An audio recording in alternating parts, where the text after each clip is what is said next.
आमंत्रित करता हूँ, जहां तक मेरी ध्वनि जा रही हो सबको अभी से निमंत्रण है भैया, इनविटेशन है विवाह का।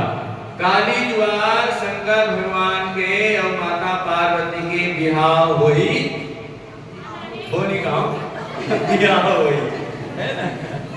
वो काम हमारे दीपक मुमा के पूरा बता देना। आंखों को मार नहीं बने। माता सती और भगवान शंकर का विवाह हुआ है, शिव का विवाह हुआ है और दोनों कैलाश पर निवास किए हैं।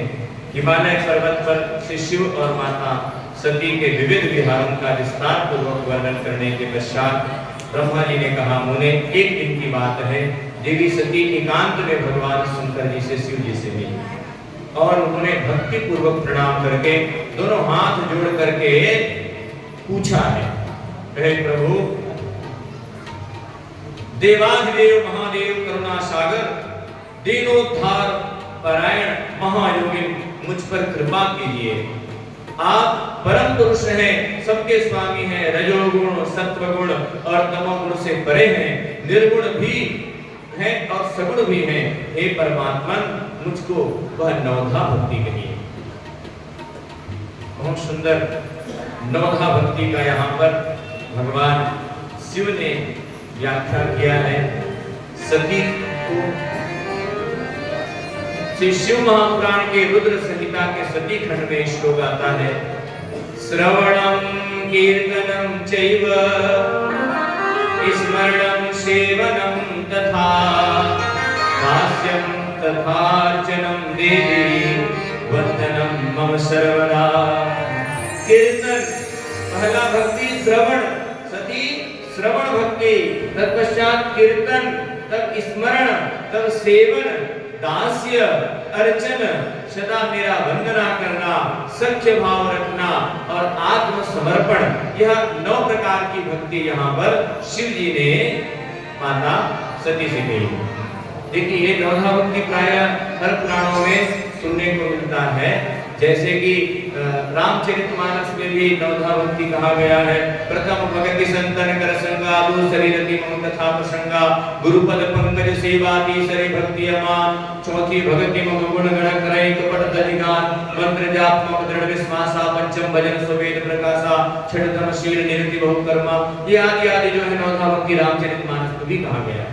वहां पर प्रहलाद जी ने अपने पिता हिरण्यकश्यप से नवधा भक्ति कही है कि पिताजी ये 9 प्रकार की भक्ति है, आप सुनिए। श्रवणम कीर्तनम विष्णु स्मरणम पाद सेवनम आदि आदि। यहाँ पर शिव जी ने माता सती से ये नवधा भक्ति कही है, श्रवणम कीर्तनम चैव स्मरणम सेवनम तथा दास्यम तथार्चनम देवी वंदनम मम सर्वदा। मेरी वंदना सर्वदा करना चाहिए। ये 9 प्रकार की भक्ति कही गई, इनका और सुंदर विस्तार किया गया है। ब्रह्मा जी कहते हैं कि ये सुंदर दोनों आपस में सत्संग करते रहते थे, माता सती और भगवान भोलेनाथ। ऐसा होना चाहिए। सत्संग यदि कहीं ना मिले तो घर पर ही पत्नी के साथ सत्संग हो जाए, ये बहुत सुंदर बात है। आप लोगों को भी चाहिए कि कभी पति देवता जब शांति से बैठे हैं ना, तो उनसे शास्त्र संबंधी, ग्रंथ संबंधी, भगवत संबंधी, शिव संबंधी, कृष्ण संबंधी, राम संबंधी कोई प्रश्न करना चाहिए, कोई विषय छेड़ देना चाहिए। आप छेड़ोगे तो जरूर कुछ न कुछ वो बोलेंगे उस विषय में, तो आपस में चर्चा हो जाएगी। वो भी एक सत्संगी है ना। तो देखो यहाँ कितना सुंदर भगवान शिव जी और माता सती आपस में चर्चा करते हैं। एक दिन कथा आती है श्री शिव महापुराण में कि एक दिन एक बार त्रेता युग माही अशंभ गए कुंभज सिपाही।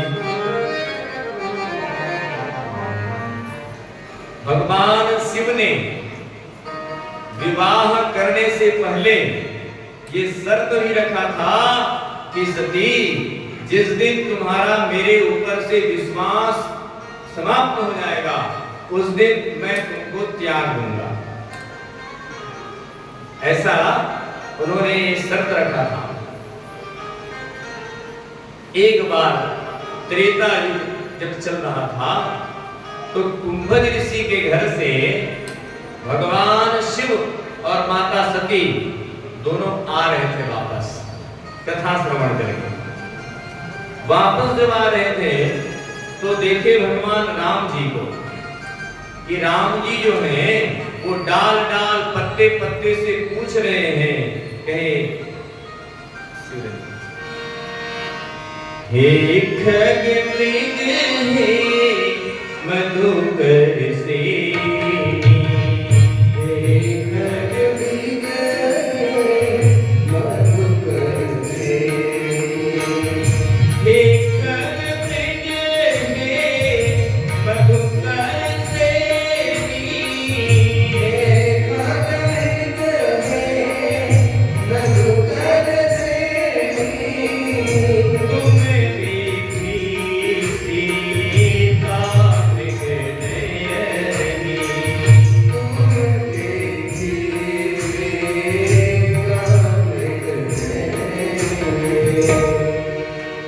तुम मधुकर श्रेणी तुम देखी सीता मृगनयनी, क्या तुम मेरी सीता को देखे हो? ऐसा डाल डाल पत्ते पत्ते से पूछ रहे हैं। उसी समय भगवान बुद्ध वामन भोलेनाथ ने जब राम जी को देखा तो हाथ जोड़ करके उन्होंने प्रणाम किया और कहा, हे प्रभु जय सच्चिदानंद जगपाल, अस कही चले मनोज नशारो। जय सच्चिदानंद परमात्मा, ऐसा बोल करके प्रणाम किए और शिव जी जो है वो आगे बढ़ रहे हैं। माता सती को उस समय मन में विचार आया, हे भोलेनाथ एक बात बताओ, जिनको आप अभी अभी प्रणाम कर रहे हो उनको सच्चिदानंद कह रहे हो, ये कौन है? तो कहे, हे सती वो विष्णु के अवतार है, वो हरि के अवतार है। बोले विष्णु के अवतार, हरि के अवतार, और वो डाल डाल पत्ते पत्ते से पूछ रहे थी मेरे पत्नी को कोई देखे हो क्या? तो बोले ये कैसे ब्रह्म हुए, ये कैसे विष्णु के अवतार हुए? मुझको विश्वास नहीं हो रहा है। अब भगवान भोलेनाथ समझ गए कि सती समय आ गया है, तुमको विश्वास नहीं हो रहा है ना? बोले हाँ नहीं हो रहा है सारा। तो कि तुम जाए परीक्षा लो, जा करके देख लो, तुम परीक्षा ले लो। तो माता सती जो है सीता का रूप बना ली और सीता का रूप बना करके उसी रास्ते में जा करके बैठ गई जिस रास्ते से भगवान राम जी आ रहे थे। भगवान राम जी आए, आकर के देखे, कहो मैया कैसे अकेली बैठी हो? बोले बाबा कहाँ हैं? ऐसे एकांत जगह में अकेले ही बैठना चाहिए, देखो ना मेरी पत्नी का किसी ने हरण करके ले गया, ऐसे एकांत में स्त्रियों को नहीं रहना चाहिए। इतना जब बोले तो तत्काल माता सती जो है उन्होंने सिर झुकाया और वहां से सीधा गई है और जा करके भगवान भोलेनाथ के बगल में बैठ गई। भगवान भोलेनाथ कहने लगे, कहो सती हो गई परीक्षा? नहीं महाराज। बोले किन प्रणाम तुम्हारी नाई, कछुन परीक्षा ली में गुसाई किन प्रणाम। जैसे आपने प्रणाम किया उसी प्रकार हमने भी प्रणाम कर लिया। बोले ऐसा प्रणाम करना रहता तो यहीं से प्रणाम कर लेते। कभी कभी हम लोगों से होता है ना, सब दुनिया को देखते जाते हैं डोंगरगढ़ बमलेश्वरी, लेकिन वहां जाकर के जहाँ दर्शन करना होता है वहां का वहां आंख बंद कर लेते हैं। पूछो तो क्या कर रहे हो जी? तो वो अंतर आत्मा से दर्शन कर रहा हूँ ना। बोले भैया अंतर आत्मा से दर्शन करना था तो घर से ही हो जाता, जब यहाँ आए हो तो कम से कम आंख खोल के दर्शन तो करो।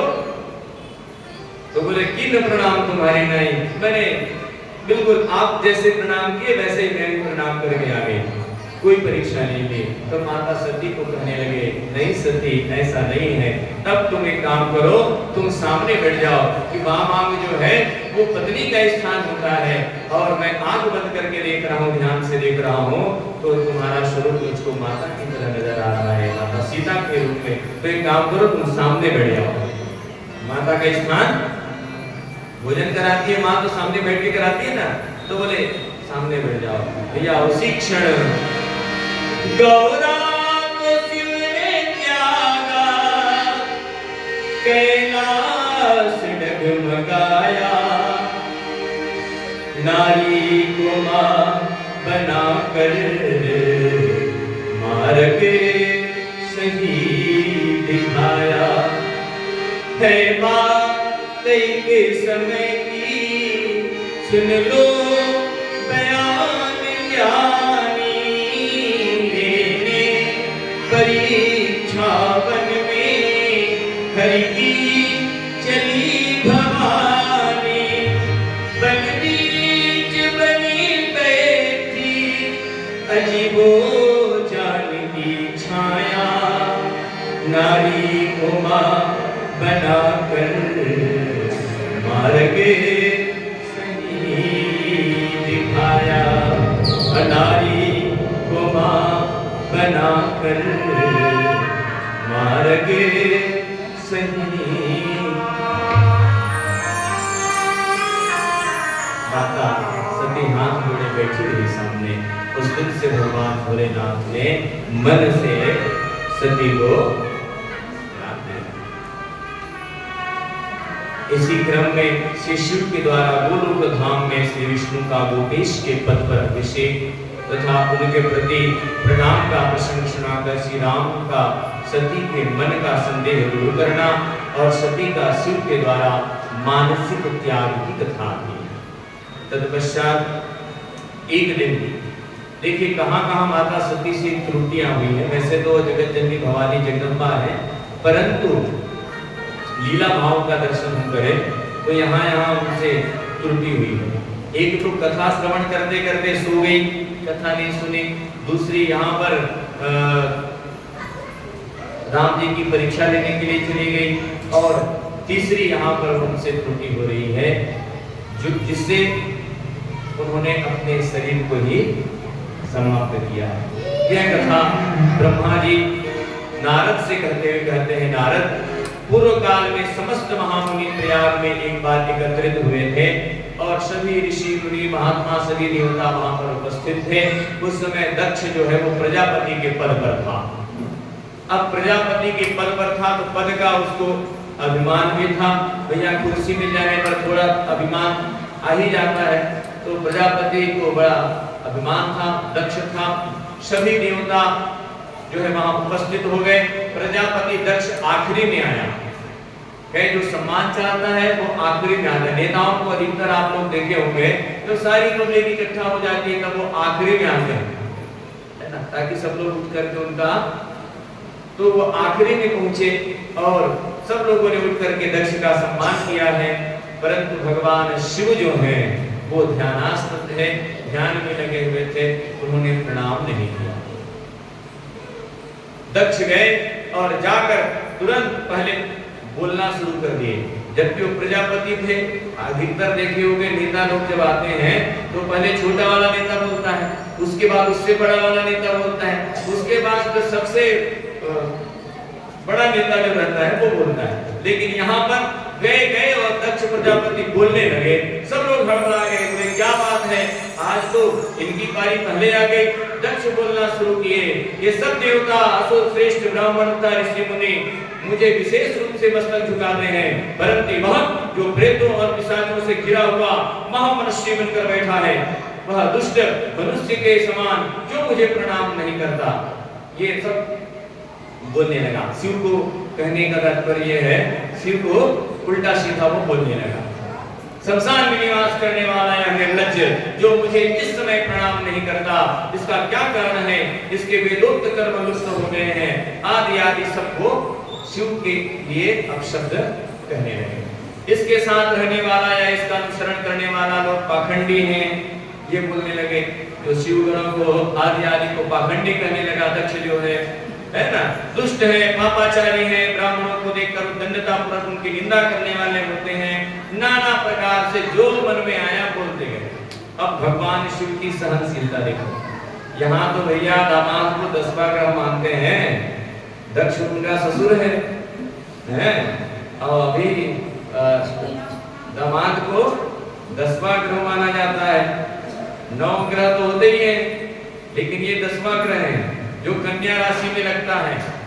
और ये ग्रह का चाल कैसा है, तो जैसे ही ससुराल वाले ग्रह में पहुंचे ना, तो इसका जो चाल है वो वक्री हो जाता है, टेढ़ा।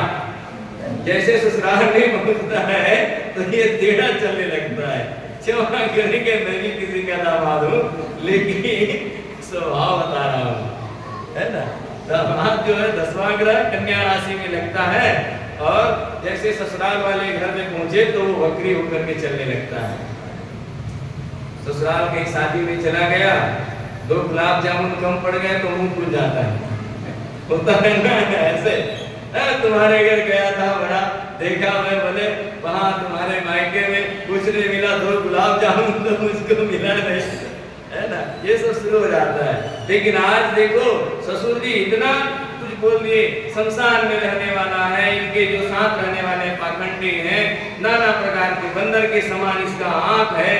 तो किसी ने कहा, अरे तुम्हारा दामाद है, बेटी तो तुमने दिया। अरे मैं नहीं जानता था कि ऐसा हो जाएगा, मैं कहाँ इसको अपना बेटी दे दिया। ये सब दुनिया भर का दक्ष वहां बोलने लगा। ब्रह्मा जी कहते हैं, दक्ष की कही बात सुनकर भृगु आदि बहुत से महर्षियों ने रुद्रदेव को दुष्ट मानकर देवताओं के साथ उनकी निंदा करने भी लगे थे। ऋषि मुनि ऐसे वहां उस सभा में थे, लेकिन उनकी क्या गति हो रही है आगे सुनना।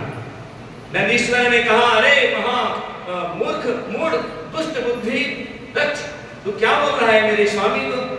अब नंदी महाराज खड़े हो गए, भैया हमारे स्वामी को तू कुछ बोले तो हम थोड़ी चुप बैठेंगे।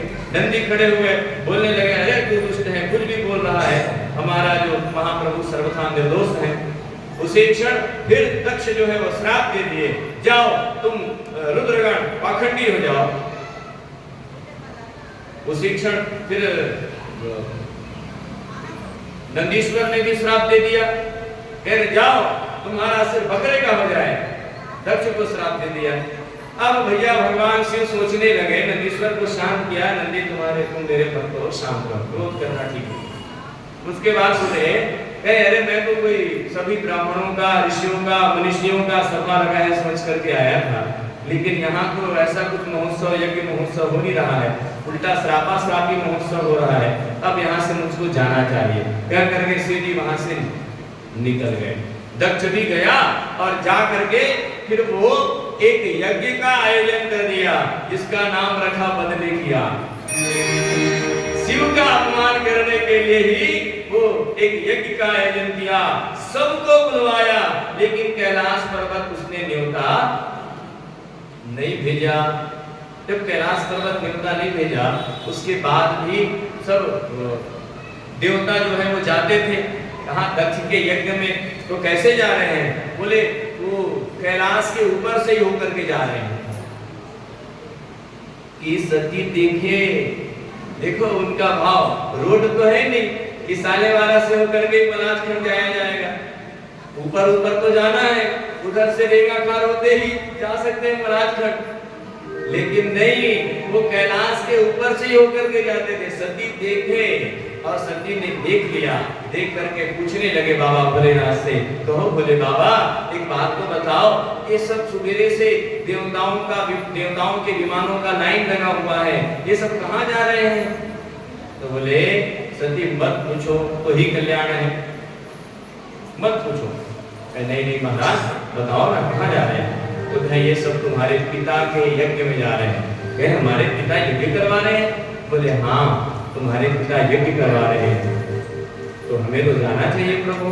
कहे नहीं जाना चाहिए, क्योंकि ऐसे घर में कभी नहीं जाना चाहिए जहाँ आदर सत्कार सम्मान न हो। तुलसी वहां न जाइए जहाँ कंचन वर्षे में, आव नहीं आदर नहीं नैनन नहीं स्नेह, और तुलसी वहां न जाइए जहाँ कंचन वर्षे में। अपने घर में आए जननी दिल को दुखाना ना चाहिए, और जहाँ भी आदर ना हो तो उस घर में जाना ना चाहिए। प्रभु का नाम सुमरने प्यारे, कभी भुलाना ना चाहिए, अब पाकर ऐसे मानुष तन को व्यर्थ गवाना ना चाहिए। ऐसे